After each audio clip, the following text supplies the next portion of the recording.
As I start, Mr. Speaker, I just want to say that betting is one issue that has brought a lot of challenges to our country, and we seriously need to regulate so that we can mold our society to the society that it needs to be. Mr. Speaker, we've had a lot of negative impact as a result of this practice, and it does not only affect the young people, but it affects even the grown-ups and even the old people. It affects both the gender, and it has affected families negatively. As a result of this, I'm sure we all know that a lot of domestic violence has been there, and some marriages have gone into divorce.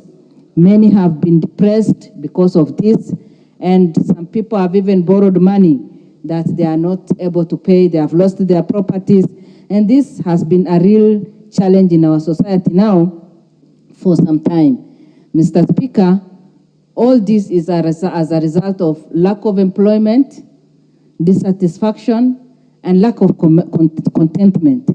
When people want to get rich very fast and using a very easy way to get rich, because sometimes cheap is very expensive, and what you think is cheap might end up being expensive and also ruining your own life. Mr. Speaker, the only way that we can overcome this is to regulate and make sure that the regulations are also put in place and implemented in all the sectors. And other things that we can do are as follows. We have our young people who are mostly in schools, either primary schools or secondary schools. And I remember when we were growing up, there is this program called PP, Pastoral Program, that was initiated. And every Wednesday, or I think, once in a week, the students used to have that program whereby they are mentored spiritually. I think we need to come up with a program like that, whereby enough education is given to our young people, and also those in high school. Something like that can be put in their program in school, so that outside their normal syllabus or their curriculum, they can have 1 hour every week, so that they can be educated on the dangers of this. And if we do that, then our young people will grow up knowing the dangers and the bad negative effects of all this practice, and that can really help. The other thing we can do as a government or as a nation is also to have enough civic education, whereby even those school leavers who are idle can be educated, and we come up with a special program, and that can even be done with the current members of parliament when you go to the constituencies, because our words are powerful. People listen to us. We can pass a message to people. And as we speak, we need to speak on all these things that affect our people, our young people. Civic education can be enhanced, and we can be telling people on the dangers of all this. I want to also say that as members of parliament, and especially those of us in 13th parliament, we have been given a great opportunity, because currently we are surrounded by so many challenges. A lot of our young people are already drug addicted. Many of them are not employed, and many of them are already getting into, even LGBTQ is becoming a real issue. And so we have the opportunity, because when we get to our constituencies, when we get to people and talk to people, many people listen to us, and we can use the opportunity we have to pass these important messages to people, so that we tell them on the dangers and how it has ruined our people. And as I finish, the media is so much there to promote this practice. If we put all these controls in place, then the media should also be curbed, so that them encouraging people will always, motivate another person to invest in that.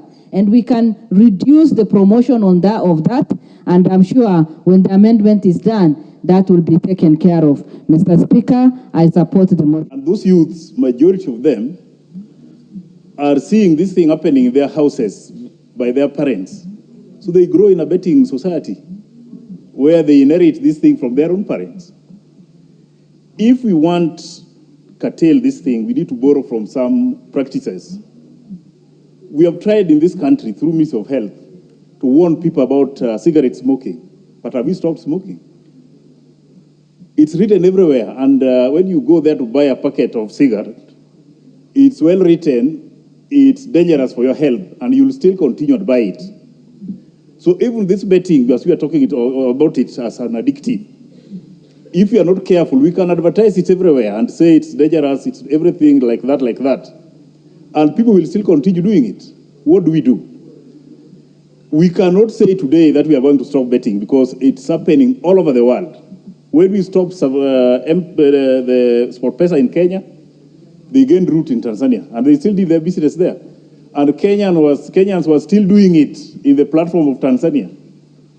We say we don't want them in Kenya, but we still post money to sport pesa while they are practicing in Tanzania, and that money goes also to Tanzania.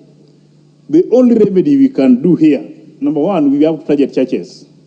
People must be correctly educated and nurtured through the churches.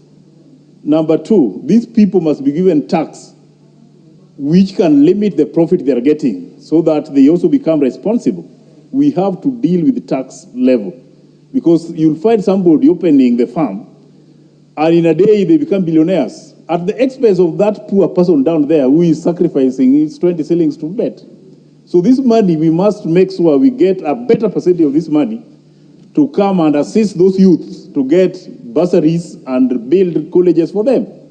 But if we declare today that we are stopping betting in this country, it will not cure anything because people will still bet in other international platforms.